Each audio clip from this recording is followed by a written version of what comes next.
নদীতে ঘোড়া পারাপারের সময় ৭০ বছরের বৃদ্ধের করুণ মৃত্যু।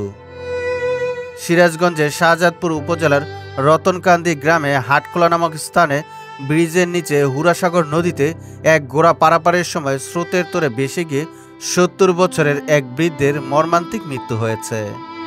নিহতের নাম আলবক্স মণ্ডল। তিনি শাহজাদপুর উপজেলার রূপবাটি ইউনিয়নের শেলাচাপড়ি গ্রামের বাসিন্দা।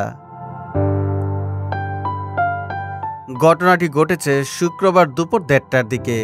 তার স্বজনদের সাথে কথা বলে জানা যায়, আলবক্স মণ্ডল প্রতিদিনের মতো দুপুরে ঘোড়া নিয়ে হুরাসাগর নদী পার হচ্ছিলেন। মাঝপথে হঠাৎ প্রবল স্রোতে পড়ে ঘোড়া থেকে বিচ্ছিন্ন হয়ে পড়েন।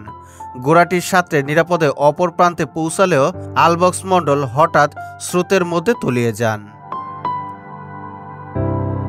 ঘটনার সময় নদীতে অনেক লোকজন গোসল করছিল এবং নদীর অপর পারে তার ছেলে খালেকও উপস্থিত ছিলেন।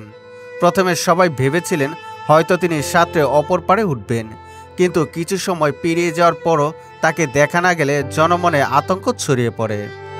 এরপর এলাকাবাসী, আত্মীয় স্বজন ও নদীর দুই পারের শত শত মানুষ খোঁজাখুঁজি শুরু করেন। প্রায় ২ ঘন্টা চেষ্টার পরেও যখন তাকে পাওয়া যায়নি, তখন স্থানীয় ফায়ার সার্ভিসে খবর দেয়া হয়। খবর পেয়ে বিকেল ৫টার দিকে ফায়ার সার্ভিসের একটি দল ঘটনাস্থলে পৌঁছে তৃতীয় ধাপে অভিযান চালিয়ে ব্রিজের পাশেই মোহাম্মদ ফজলাল সরকারের বাড়ির সামনের কিনারা থেকে আলবক্স মণ্ডলের মরদেহ উদ্ধার করা হয়। তিনি দীর্ঘদিন যাবৎ ঘোড়া দিয়েই তার জীবিকা নির্বাহ করতেন এবং তিনি এলাকাবাসীর কাছে সুপরিচিত একজন ভালো মানুষ ছিলেন। উদ্ধার কার্য চলাকালীন সময়ে ঘটনাস্থলে হাজারো মানুষের ভিড় জমে যায়।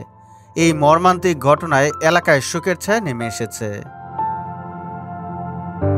সিরাজগঞ্জ থেকে মাসুম হোসেন অন্তুর পাঠানো তথ্যচিত্রে ডেস্ক রিপোর্ট।